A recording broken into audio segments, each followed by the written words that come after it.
So, in my mind, let's assume that every decision did go against the... Let's make that assumption. Let's say, okay, every decision went against the Raiders. So we talked there about Hudson Young, the Jordan Rapiner to the sin bin. Let's assume that. The victim mentality that Ricky Stuart constantly uses in press conference, aided and abetted by a compliant and enabling media, is at the same time debilitating for the team, embarrassing for the organisation, and totally expected. Is anyone else tired of that? Is anyone else sitting there going, mate, just win the game next week? And I understand things go against you in games, and I understand there are channels, but it's not the first disco that we've had with Ricky, right? It's classic Ricky. It's classic Ricky. Classic. Like, I just, the escape and the excuse that you're giving your football team about, yeah, guess what? They're against us.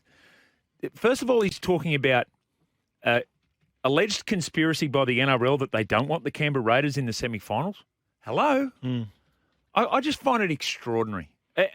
Like, there's senior people down there at the Canberra Raiders, and Don Ferner is the CEO, and he is great mates with Ricky Stuart. At some point, and maybe he has, Don Ferner's got to say, hey, mate, we've got to step past that and start thinking about how we make this team a little more resilient and think about what's coming up. And what's coming up is we're still in control of our own destiny. We beat the Sharks next week. We're into the semis. Did you watch the press conference, Yes. Jimmy?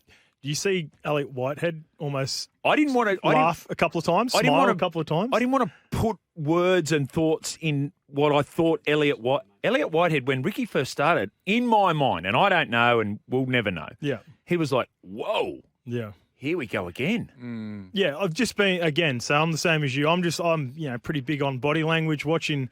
It's almost like because I find it very entertaining. I've always loved press conferences, in particular, Ricky. It's always been entertaining for me. But I understand where you're coming from as a playing group, the accountability that it takes away from your team for what happened in the games.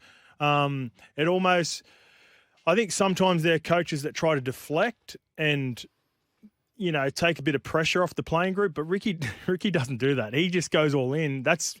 He wears his heart on his sleeve and he goes hard. It's an emotional response. It's an emotional response for sure.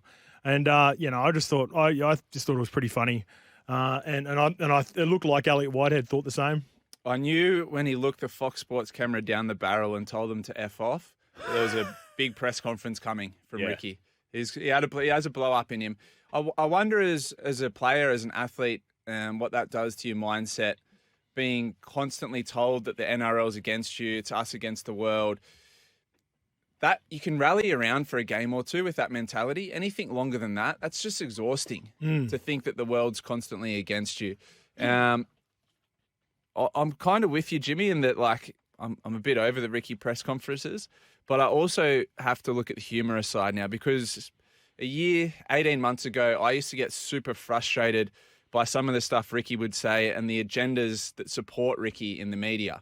I used to sit back and go, this is really frustrating that, your weak-gutted dog, Ricky's a hero. Jamin Semin, weak-gutted dog. You can't say that about Ricky Stuart. And I used to sit there and go, that's frustrating. But those agendas have become so thinly veiled and so obvious now that I just have to sit back and laugh because that's all you can do in this scenario. I'm just glad that, I was never a player or an athlete in that position, because that would be exhausting. Constantly being told it's us against the world. They're out to get us. They don't want Canberra in the finals. Here's the other thing. I don't know what Ricky Stuart said when he walked in and spoke to his team. He might have said, listen, guys, I've just gone out there and deflected completely off you guys, but we need to be better.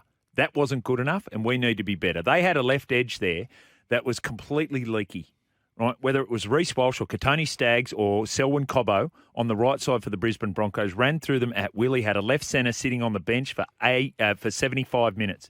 He had Jack Whiten should play left centre. He got caught out a number of times defensively. Yep. So that's to me, I'm looking at that going, wow, we got an issue there. What about catching the ball off the kickoff? They score 2 tries and they give them the ball back with 30 seconds to go because they can't catch the ball off the kickoff twice. 1300 01 1170. Get us on the text line 0457 736 736. Caller's name is Tom. Warriorholic. Go for it, Warriorholic. G'day, boys. How are you all doing, Matt? Yeah, really well. What do you got for us? Hotel again. Mate, I have to wonder how the Raiders fans feel, because the Warriors get as many shit calls as any club over the years, but I think I try to look at it more balanced these days. And if my coach was out there running his mouth like that every week, being a sook, I'd be embarrassed. And I just wonder how he does interact with his players. Because if he's carrying on like that with them, I can't see how they get engaged and want to go and play for him. Might be completely different. As I said, it might be completely different. I can imagine someone like a Wayne Bennett who's so in control of his emotions, walking in and saying one thing in a press conference and then walking into the dressing shed and saying, guys, this is how it is, and being completely different. We don't know. But I agree with James. The victim mentality works for a time, a period. And then at some point you've got to step past that and say, we have to take ownership for the issues that we've just discussed right now. Good on you, Warriorholic. Thanks for the call. Keep them coming in. 1-300. How long did you spend with Ricky before you got punted? No, I didn't. Not. Oh, you're straight off the bat. Yeah, so he punted me before he arrived to the club. I was the first person he got rid of. But I was with him at.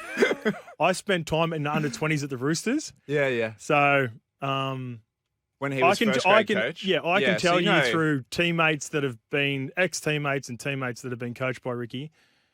Pretty good chance the way he's acting in the press conference is pretty accurate as to who he is after games, right? And emotionally after games. Like I don't think he can hide it. I don't think he can, flick a switch like the great Wayne Bennett, be controlled, have a halftime speech or a post-game speech, and then go into the press conference and then deflect in the way that Wayne can in particular. If a camera panned to a player on the bench, and that said player turned to the camera and told them to F off live on TV, what would the punishment be? Minimum letter from the NRL, right? We had Sonny Luke on Thursday night get a letter from the NRL about his, I don't know what that was, Hopewadi type incident. Finger play. Yeah, exactly. I didn't see that one. Yeah, don't worry. It's everyone snuck by. I watched the tackle. It was Jermaine Hopgood going in slowly to a tackle. Old teammates. Yeah. Okay. One of those ones. One of those ones. 6 again between ex-mates. Just a letter from the NRL. Yeah, hey, that's mate, fair enough. Just to let you know, we saw that. Just a couple of digits between mates. Yeah, exactly. Zach Wolford's got a charge, a crusher tackle, a fine. He'll be right for next week. Jordan Rapana has another tripping charge, fine. He'll be right for next week. Corey Horsburgh's got an issue. Shoulder charge last minute of the match against Corey Jensen. Third and subsequent offence, 3 matches. So one of their elite middle forwards is probably going to be missing for this vital game against the Sharks next Sunday. Well, there's your answer, right? We've been talking about it. How did the playing group react to Ricky?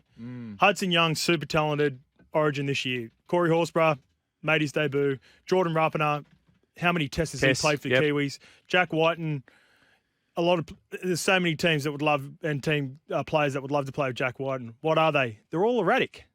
They're a reflection of their coach. They are erratic. They're erratic players that have always been like that. That at moments of games that have just had a bit of a, they're brain snap. There are generally you can find 1 or 2 in a team. Like we'll talk about the Roosters. Sure, I'm sure soon. Yes, but yes. You look at the Raiders. They've got 5 or 6 of the best every year. Yeah, that you just like. Why do you do that for? Yeah, that's right, Roosters fans. Coming up next, some breaking news around. You might have even heard it now. You might have got it through on your little smartphone, your little computer, walking around in your pocket. But we'll talk Jared Waerea-Hargreaves very shortly. Greg from Gundy says this. Hey, boys.